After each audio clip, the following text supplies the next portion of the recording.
All right, y'all. Welcome to Blacks with Power, the show for blacks in America who want to discover ways to harness their power in order to protect the gains won by the struggles of our ancestors and advance the cause of freedom for themselves, their family, and for others. We believe that for America to be great, for America to be the more perfect union that our Constitution calls for us to be, then we must have racial reconciliation in this country. And for there to be true reconciliation, blacks in America must empower themselves to compel and encourage repentance for the system and ideology of white supremacy and privilege that has destroyed and betrayed the ideal of liberty and justice for all.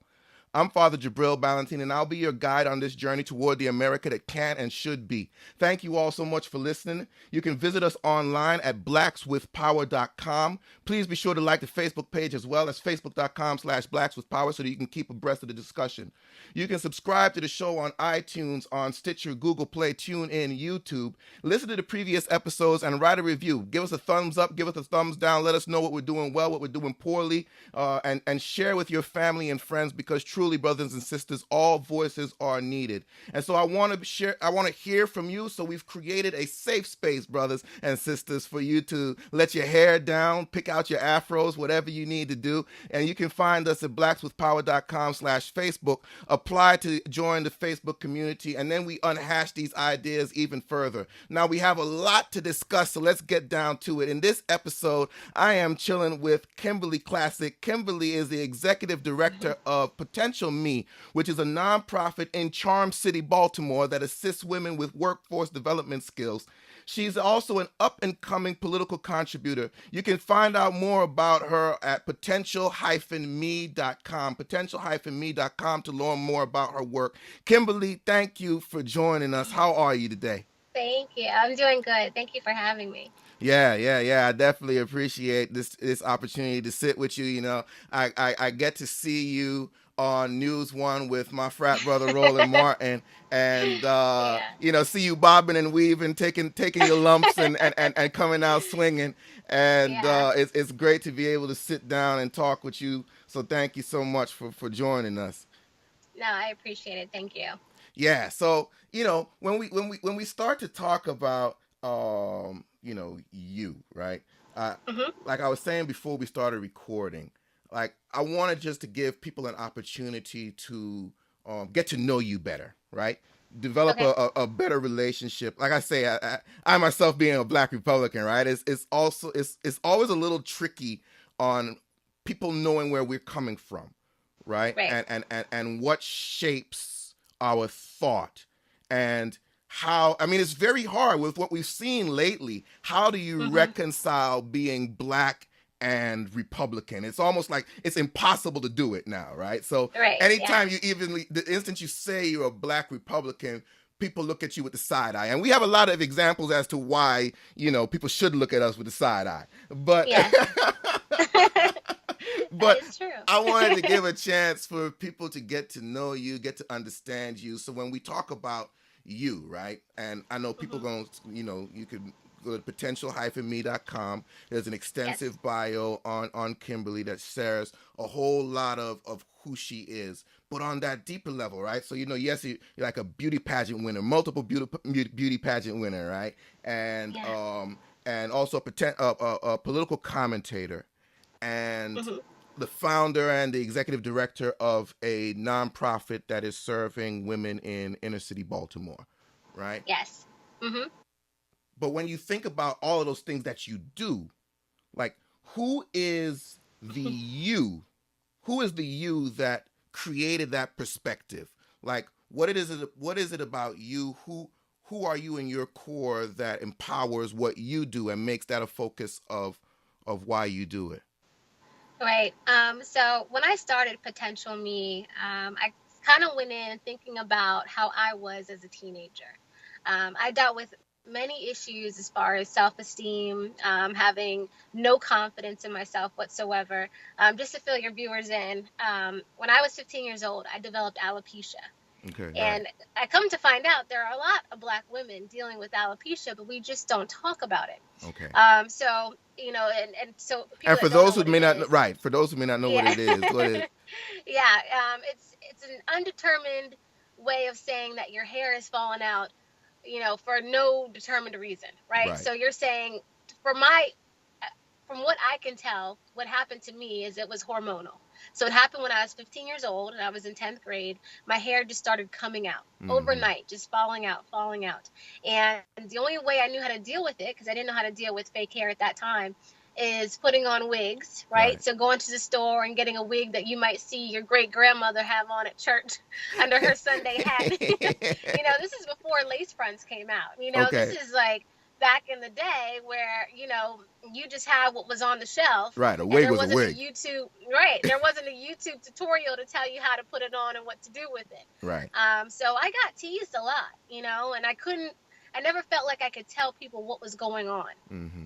I thought that would make it worse. I thought people would say, "Oh, well, now she has something. Is Right. it contagious?" So I, even though it's not, I felt that insecure about what I was going through. Right. And had I spoke up and told someone about my traumatic experience, my life might have been completely different. Mm-hmm. And Mm-hmm. so what I wanted to do was actually take the way I was feeling at 15 and say, how can I help another young girl that might be going through this situation? Right. And then to find out that so many people are dealing with so many different traumatic situations, not just, hair falling out, but maybe something happened to them, whether it was sexual abuse or, just things that we as a Black community don't talk about, Right. and so I wanted to go in, and at first I went into the Baltimore City schools and I started talking to young girls as like a motivational speaker, just Okay. telling my story and telling them how I overcame it and kind of telling them how I wish I would have told someone about it and I would have done something about it so much earlier in life because I Mm-hmm. kind of missed out on a lot. Right. We were talking about how I went to Bowie State. I went to Bowie State for a year, right? Bowie. I dropped, yeah, Bowie State, good school. I dropped out because to me it was like high school all over again. It was like girls picking on me for my hair situation.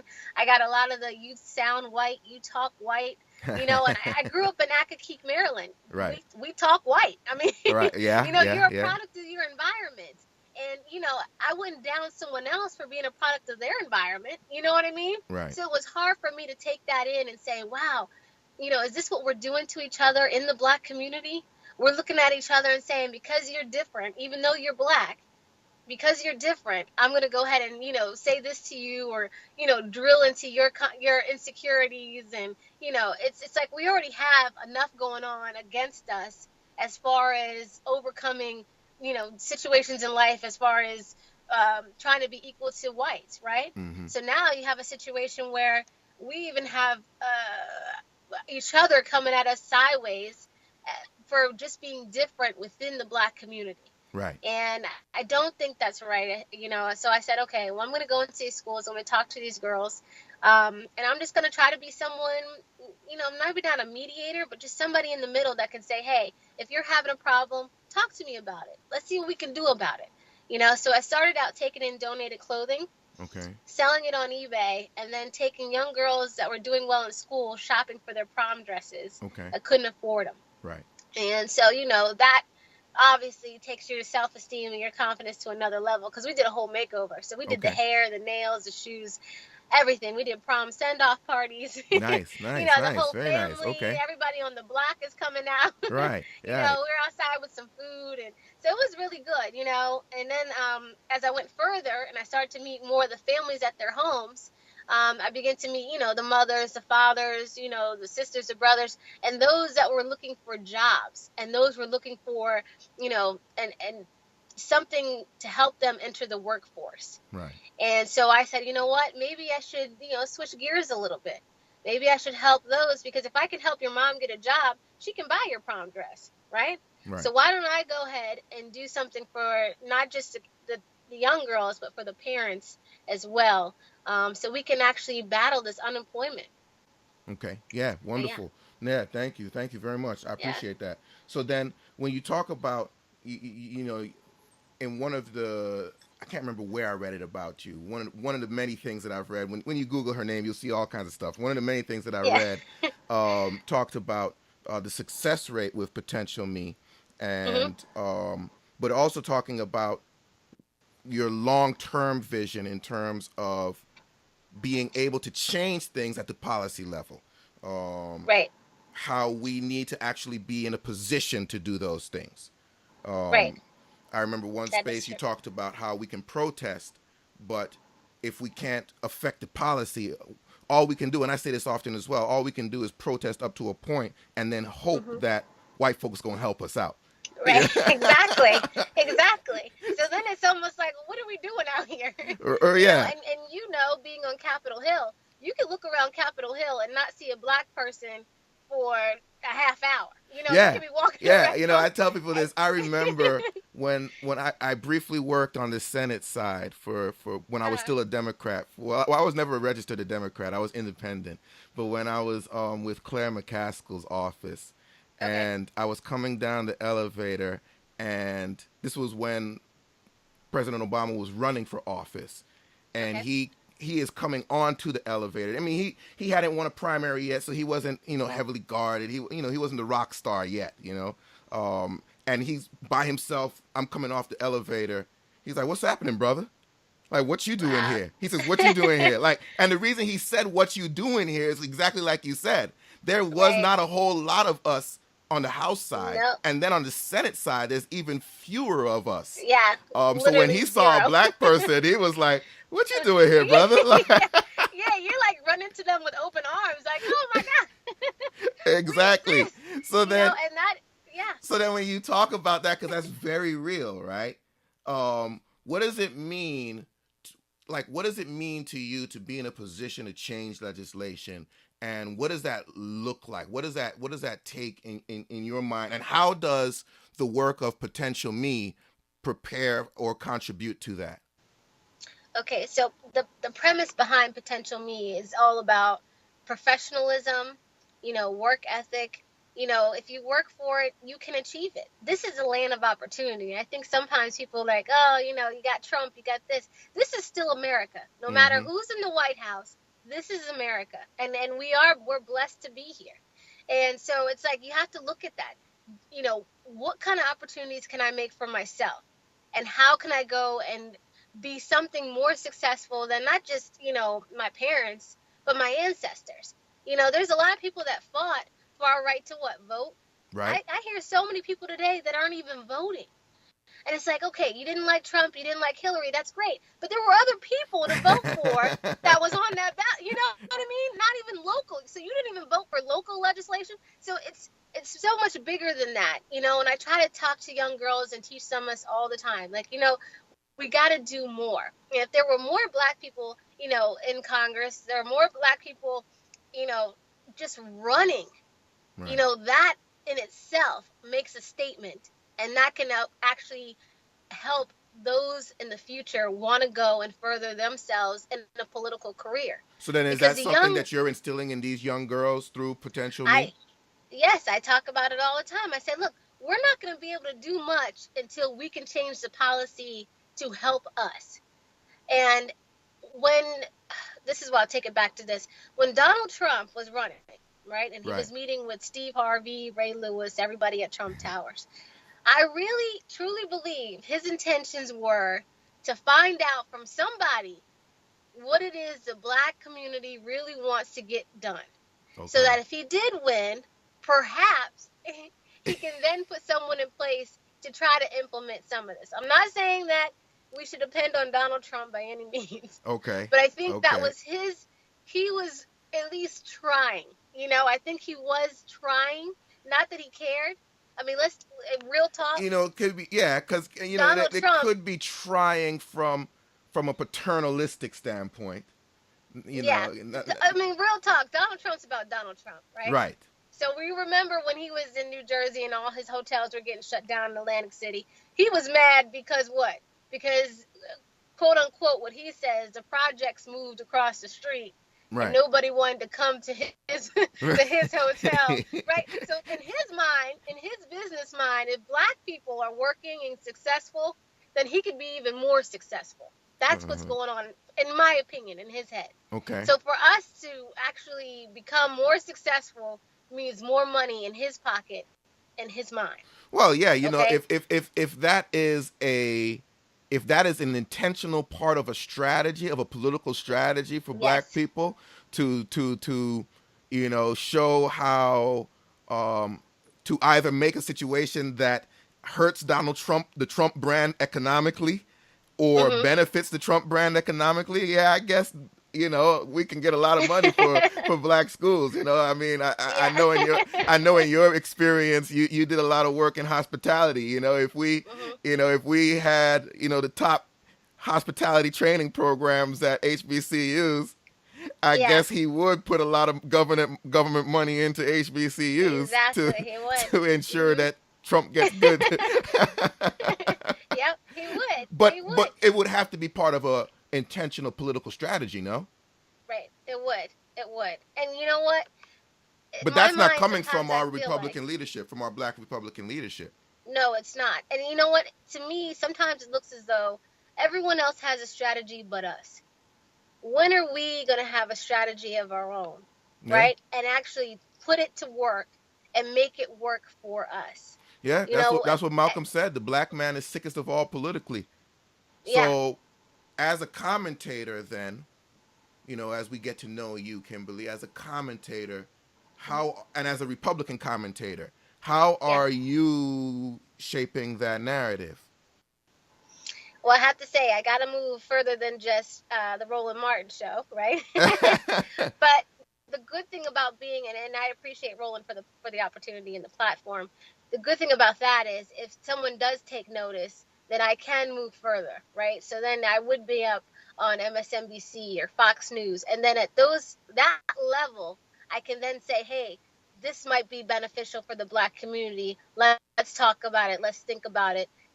I could actually get my word out a little bit further than Okay. just TV1.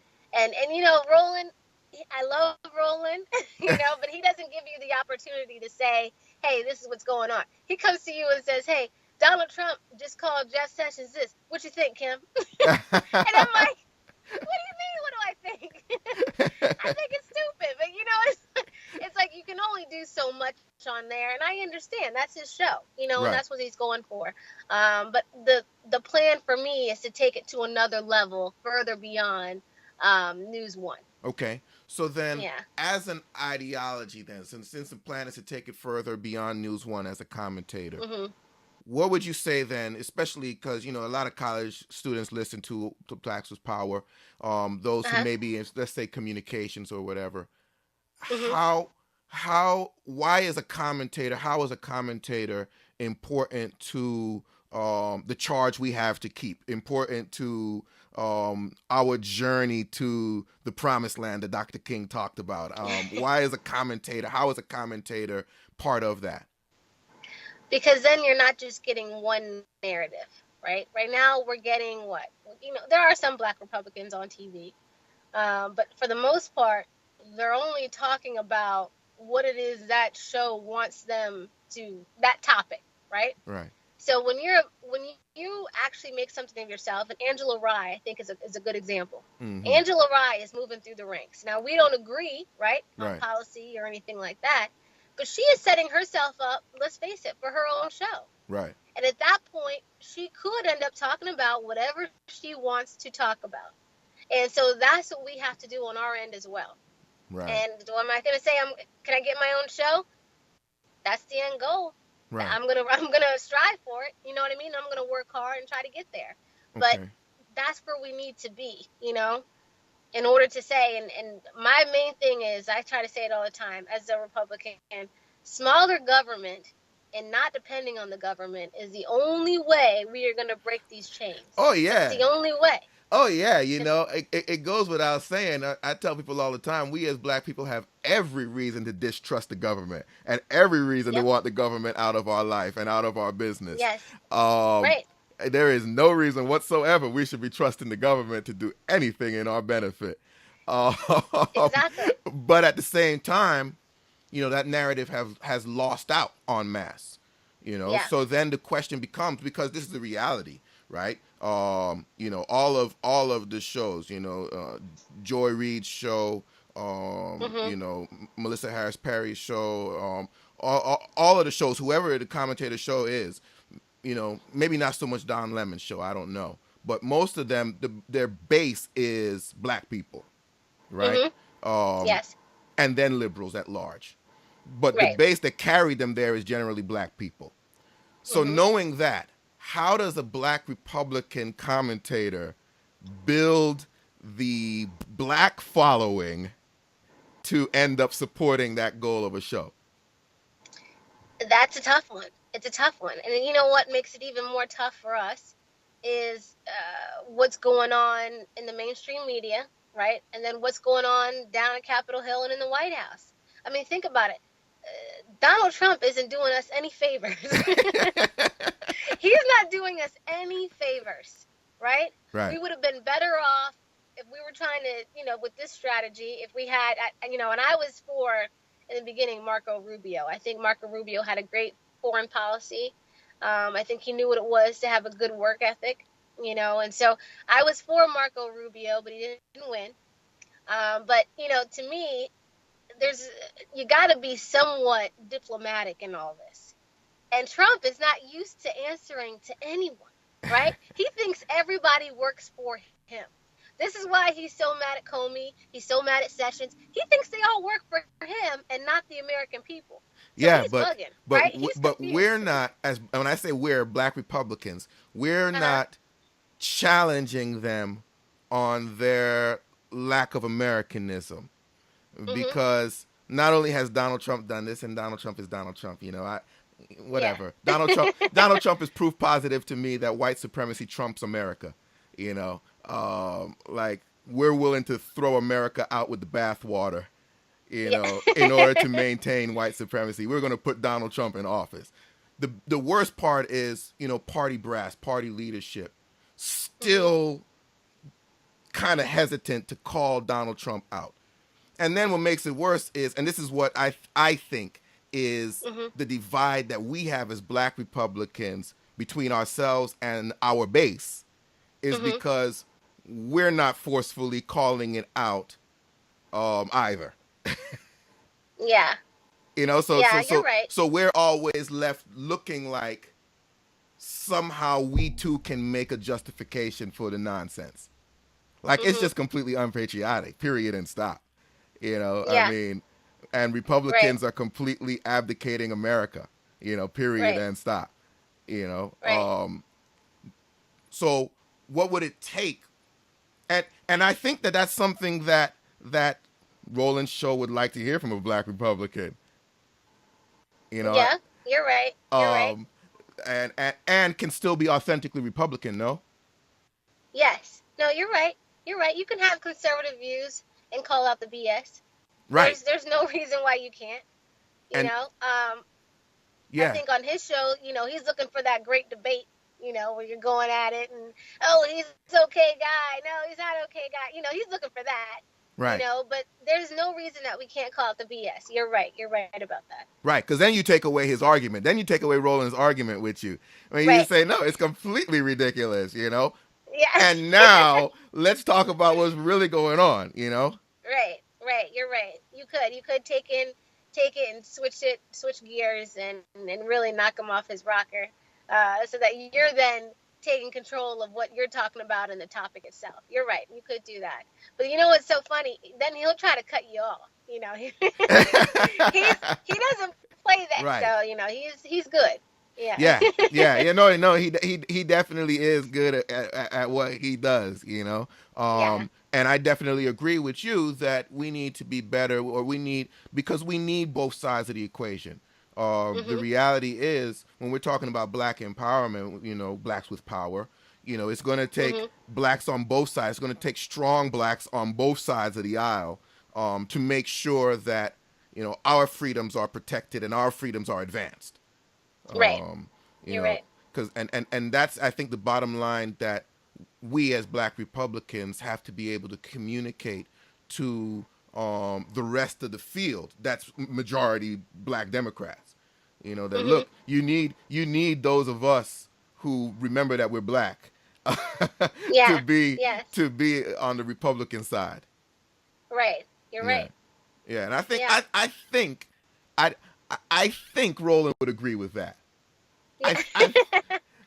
You can prove me wrong, but I Yeah. think Well, I think so too, because he can be a centrist. He's not completely to the left. right. He does come to the table with some logic, and he will say, well, he'll say some issues. Okay, this doesn't make any sense. Let's try to make sense of it. And then he's actually brought a lot to the table as far as water crisis that you don't hear a lot of people talking about. That's still going on. Definitely. So he is a guy that cares, and he definitely cares about the Black community, and he definitely cares about any way that we can just improve. I do believe that. Right. Indeed. So I think that's great. I think that would be great. I appreciate this time to get to know you a little better. To get people to know you a little better, because again, I think it's very important when we talk about who are our spokespersons, right? Who are the people that we're going to have as our spokespersons, that we're going to accept as our spokespersons, and that we're going to promote as our spokespersons, and not allow them to promote them for us. Promote whoever's going to be spokespersons for us. Yes, that's true. So I appreciate you unpacking those thoughts for us. Yeah, and I would like to say, and I know sometimes people get confused. They're like, Kimberly is never prepared on this show. What is going on? So I just want to kind of clear that up. When I hear things about Russia, climate change, transgenders, being able to be in the military, just know that that's usually last on my list. First thing I look at is what actually affects right now the Black community, right? So when I'm looking at local news a lot of times in Baltimore. We hit yesterday 200 homicides. Yeah. They're saying record number is the deadliest year in history. So I'm looking at what's affecting us right here, right now. Right. Whether or not Putin and Donald Trump are best friends and holding hands, it's just not on my list. Right. So yeah, that's real talk. From the Garveyite in me says like that Garvey book, Race First. I remember when I was applying for seminary, this one school asked the essay question was, how do you feel about anti-racism? And I had the smart idea of saying, why is it that white folks use racism to get ahead of us for 400 years? And now you come enlightened and tell us not to be race first. Right. Like you're right. How are we gonna catch up if we concern for everybody else? Not saying that we shouldn't be concerned about everybody else, but who we should be concerned about first. Like you said, I'm looking at the things. I'm prepared on the things that are affecting us first. As far as I'm concerned with the Russia stuff, it's crazy. That's all I need to know. I don't even know why we're talking about the rest of it. It's absolutely ridiculous that the president of the United States is friends with Russia. Period and stop. Which everyone agrees on. Like, who cares about what he did, why he did? I could care less if he's proven innocent. I don't care. Yeah. There shouldn't even be the appearance of collusion between the president of the United States and the president of Russia. Period and stop. Now on to the next one. I don't need to know the details about who said what to who was at the meeting. I could care less. Now let's talk about the Flint water crisis. Let's talk about the fact that people still drinking bad water and paying for it. And not even that. At this time, and I have a daughter, she's turning 1 year old. Oh. Could you imagine all the women in Flint that are pregnant, right? Here's the water that they were subjected to. So now, think about this. Think about how many Black children have the disabilities, and they're born with something, and then we don't have the health insurance to cover it. Think about what that might have done to a lot of the Black kids today, right? Because when did Flint water crisis start? That was 3 years ago, 4 years ago. Was three and a half, yeah. So then you're looking at that and you're saying, okay, so now let me take a look at all the Black children in Flint that are of that age, right? Do we have a higher number right now that have disabilities, that maybe have, just any kind of impairment? I want to know. Right. And we should want to know. Right. And if that is the case, what is the government going to do for those families? Exactly. For me to sit here and talk about Russia, I don't care. Right. I care about those kids that were drinking the water in Flint. Exactly. Exactly. Or the pregnant women. We're not laser-like focused. We've never been laser-like focused. I mean, stand your ground laws are still on in 26 states. We couldn't focus on getting them eradicated. Right. And that is the thing. We get distracted so easily. I was following the Black Lives Matter movement, because you want to follow it and understand where they're coming from. And all of a sudden, I'm looking at D. Ray McKesson's Twitter page, and he has in his Black Lives Matter movement what it means to be gay and all the transgenders. I'm like, how did we jump from right, Black Lives Mattering, as far as the cop killings, Right. to now Black transgenders needing an outlet. And I get it. You know what I mean? I remember having a discussion with one of my frat brothers, who's gay, and about this whole dynamic. That Yeah. and breaking it down at the bottom line is, okay, I get it, right? You have Yes. gay rights as well, and they are Exactly. important. But at the end of the day, it all going to come back down to black. Because at the end of the day, in the gay community, you are still black gay. Exactly. And people like Baldwin understood that. James Baldwin understood that. Yeah. That you didn't James Baldwin didn't get into that debate. Yes, he cared about his gay rights, and yes, he fought for his gay rights, and I'm sure that his friends and loved ones fought for his rights.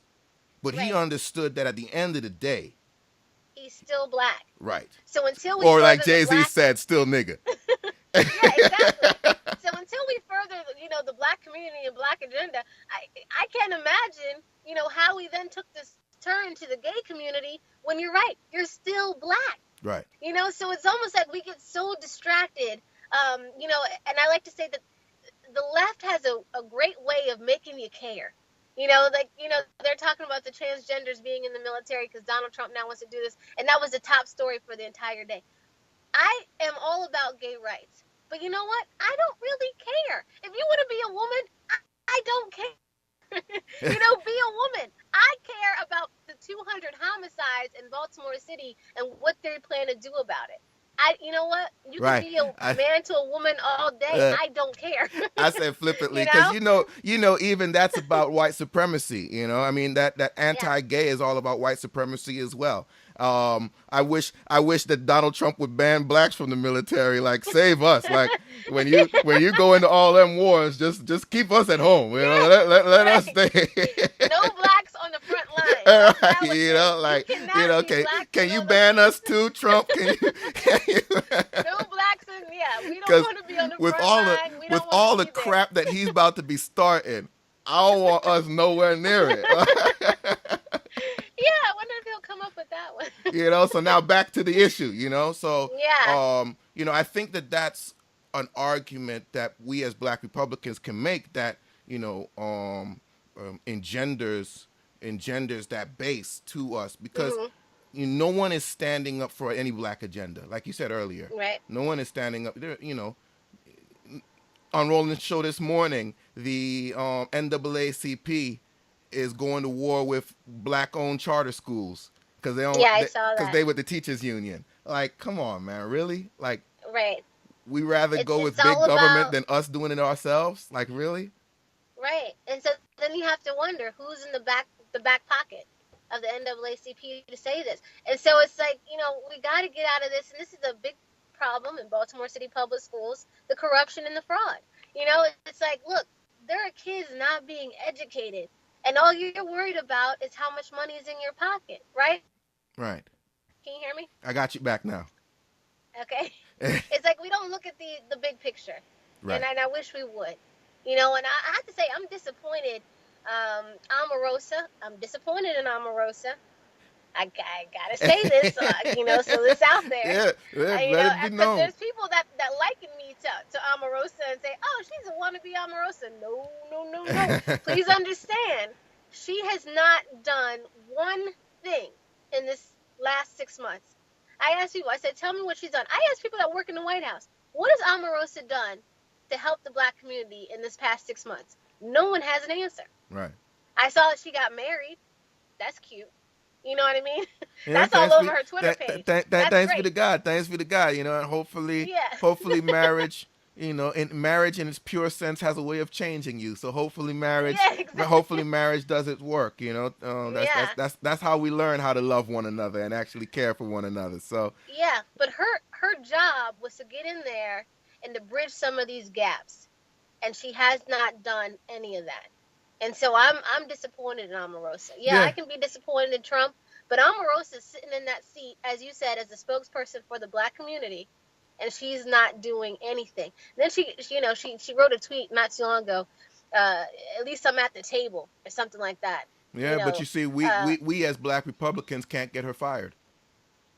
yeah, You know, we have, like you talked about earlier, getting into position. We're not in a position to get her fired. So those of us Black Republicans who do have an idea for the Black community hmm, cannot hold our party accountable for who they choose to be the Black Republican, poster child. yeah. Well, maybe we can think of a way to do so. Yeah, You know, yeah. because if Trump has 4 years and in 6 months you haven't done one thing but get married, She you needs know, she I need needs somebody if else she in the seat. if that's the case, yeah, she needs to be. We need to be able to recall her and Yeah. get somebody else in that position. And that's the same. It's the same on the Democratic side. It's the same on the Republican side. It's Hmm. us as Black people. you know, Yeah. and Marcus Garvey would talk about propaganda in his book, the Course of African Philosophy, Message to the People, Yes. and he talk about Yes. propaganda and needing to be able to have commentators out there on both sides who can dispel the nonsense that is said about Black people, Yes. and we don't have that, and I think that folks like yourself, Black Republicans, are strategically positioned to be that Yes. that we're not going to let our people's image be defaced. We are created in the image of God, and we're beautiful as we are. And like you saying, potential me, and we have great potential in terms of We do. contribution. And Hmm. I'm not going to stand for you saying anything or questioning me in any kind of way that looks bad about my people or supports the idea that we're Right. somehow inferior. You Right. know, Because at the end of the day, that's how they want us to feel. right? We are the strongest race. We are, right? Think about it. As far as if you look at any sport today, who dominates? It's us. They better hope, right? They better hope that we don't really take up golf, right? Or that we don't really get into hockey, right? They're over there praying because, that's what we are. We are strong. And so for them, the best way to keep us down, right, is to make sure that we're depending on them for any way, right? So to me, when they had the healthcare mandate come out, I said, wow, here's another way for us to say, oh, help me, I need you. I need you to help me with this, right? Right. There are probably other ways to be able to implement healthcare in the free market where Black people can actually benefit from it, and we can have healthcare as an entire nation without it being the way that it is, right? So now everyone, and in the White House, they're trying to rewind everything Obama did, Right. right? That's And we know clear. that's what it is. Yeah. That's clear. But Yeah. that's a silly agenda. Who came up with this? You know? White And like you supremacy. said, right. So who are we holding accountable for this? Right. There are people in there that can say, look, just because Obama's name was on it, just because he did it, doesn't mean that he will have to actually, take us to a direction where we're not making any progress. Right. It's like, look, I people say, okay, well, she didn't vote for Obama the second term. I didn't. I Right. didn't vote I for didn't Obama the either. second term. No. But that doesn't mean I don't like Obama. I think Obama is a cool guy. Right. Michelle Obama, I think she's a beautiful, smart woman. I think the girls are going to end up being something great. I Oh think yeah. the Obama family is a great, Phenomenal. right. They're role models. Wonderful example of American. Yes, Yeah. exactly. And so, just because you're a Republican doesn't mean that you don't see when someone else is great on the other side of the aisle. We get Right. it, right? So Right. it's like, look, don't hold that to me and say, oh, she's a Black Republican, so she's not like me. She's a coon. She's this, she's that. It's like, wow, Right. you don't even know me. Right. You don't understand that I'm all about the Black community. That's why, I'm sitting, outside my office today because, like I said, it's crazy in there today. But I'm all about furthering the Black community. Right. There was a time, if people know Baltimore's history, where the middle class, the Black middle class, thrived, right? Mm-hmm. Mm-hmm. But then, and then, right, you had a lot of immigrants move into the city. So a lot of the German, the Irish immigrants, stuff like that. So they came in and took a lot of the jobs that we had. Right. And why were they hired? Because Because they they were white. were white. Right. Exactly. but we were thriving. We had our own schools, right? We Right. were banking black, as people say, bank black. We were doing great, Right. and then it was taken away from us. But we can rebuild, Right. and now we are stronger. And when we know, think about it. Think about even just music industry today. Yeah. We've created so much. People they'll talk to me. Oh, you listen to country music? Guess who started country music? Do you know your history? Right. You know what I Right. mean? Right. It's Right. People don't understand how influential black people are and how successful we can be. Everyone's looking around and everyone's like, oh, well, depending on the government for this and that. We got to stop that mindset. Right. I work in Cherry Hill, Baltimore, 4 generations right now of government dependency. Mm-hmm. There's no excuse for that. We got to step up to the plate and do something for ourselves. Yeah. We can't look. This is like slavery. Yeah, I was This is about to say modern day we've slavery. taken our eyes off the prize. We it's like we got good in the '60s and became Hmm. complacent, and that's we of the talented tenth, we of the black elite, Yeah, got complacent and stopped progressing, yeah, and now that's we're true. regressing, Right, and so that's true.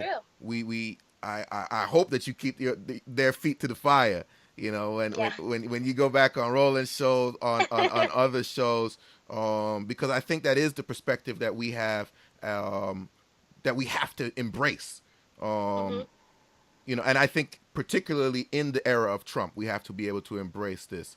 Yes. Because Trump gonna destroy everything, not just Black America. Trump gonna destroy everything, and we we need to make sure that we the people are safe and can come out on the other side with something that resembles a an intact community. Hmm. No, Go. you're right, and that's why I get so mad at Omarosa.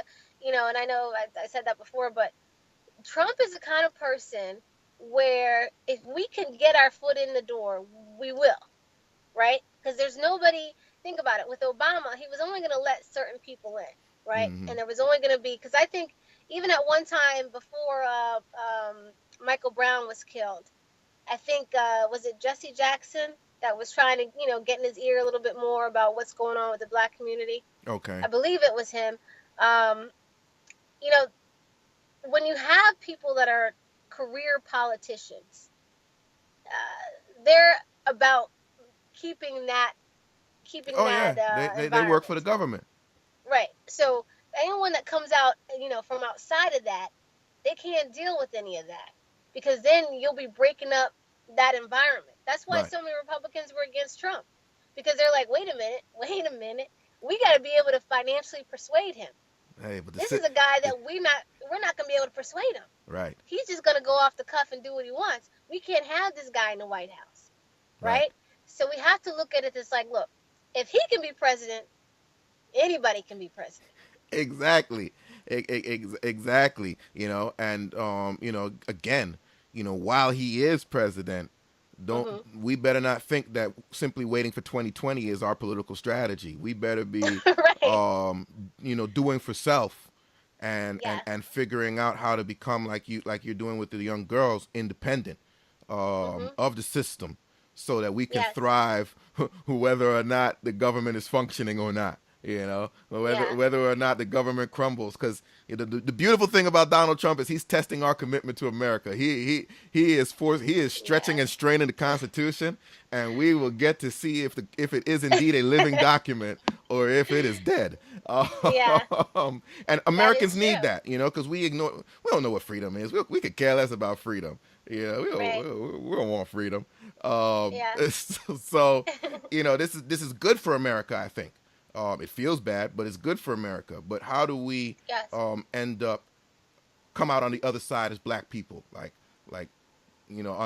being okay? And I think that's what our focus as Republicans is. So, Yeah.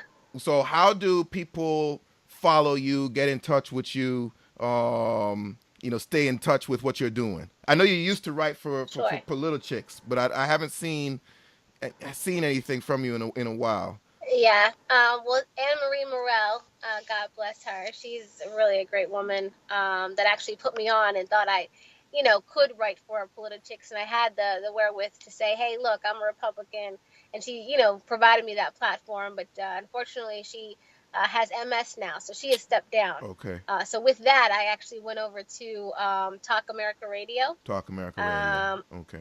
I recently wrote something on there. It was just a little piece about how the education system in Baltimore City, we're 3 million or 30, what is it, 300 million deficit as far as the education budget, but we paid D-Ray 165,000 last year to manage payroll. Like, why did we do that? So, I just did that piece, but I'm going to be writing a lot more for them. So if they wanted to go to Talk America Radio, okay, they can follow me on. I just did an Instagram. I'm trying to get with the times. Oh man, yeah, come on, you got to get with the times. I'm like, where's the KimberlyKlacik.com? Like, yeah, I got to get with the times and step it up. But I'm on Instagram, and then on Twitter, it's Kim K Baltimore. But yeah, so hopefully people will follow me. Yeah. And understand that, I am that's my number one concern is the Black community and us being able to actually achieve that American dream that so many people talk about. Yeah. No, I for us to live in that. poverty. No, go ahead. We shouldn't be living in poverty at this point. We fought way too hard. Right. We've been here on the front line. And you're telling me we're living in poverty? No. Right. This is crazy. Unacceptable. This is crazy. It is. Yeah. So. Yeah, unacceptable. I will keep up the good fight, even though some people might think. No, that's why I wanted. That's why I'm glad that you took the time. That's why I wanted to share and just dig a little more. This was an expose for myself as well to get to know you, yeah. and hopefully other people get to understand and feel more invited to challenge you if they hear something that they disagree yes. with. That you engage with them and it's really important that we understand that we can all be pro-Black, and it takes all of us to be pro-Black. Exactly. If we're going to make it, we're not going to make it on the backs of Democrats alone, nor will we make it on the backs of Republicans alone. Right. This is the way I like to define it. Okay, so Democrats don't care about us, Republicans don't care about us, right? Right. But the Democrats will smile in your face and pretend to be your friend. Right. And say, "Oh yeah, I got your back." But they don't care. Not at all. Not at all. So I'd rather be on the team where at least they're not pretending to like me, and I have the opportunity to go my own route. Yeah. And that's why I'm on the Republican side. I get that. I say that. I say that as well, and I say that I'm on the Black team. Yeah. Because I love that subtle point that Jay-Z made in his recent song, the story of OJ. So it's really like, rich, poor, whatever, still nigga, and Democrat, Republican, don't matter, still niggas. And we need to understand that, and understand it's going to take all of us, So I appreciate what you do on that side and hope the Lord empower you to do it even more directed, even more deeply, with more conviction.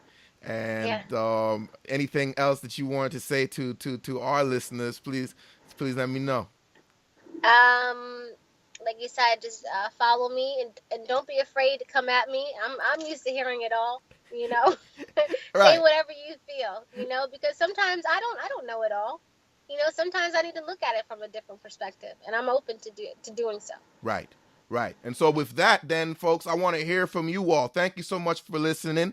You can be sure to like the Facebook page. That's facebook.com/BlacksWithPower. Subscribe to the show on iTunes, Stitcher, Google Play, TuneIn, YouTube. Listen to the previous episodes, leave a review, then share your favorite episodes with family and with friends. A charge to keep we have, brothers and sisters. A God to glorify. A never-dying soul to save and fit it for the sky. We have come a long way, thanks be to God. We indeed as a people has accomplished a great deal, but we ain't there yet. So let us march on till victory is won. Live with power.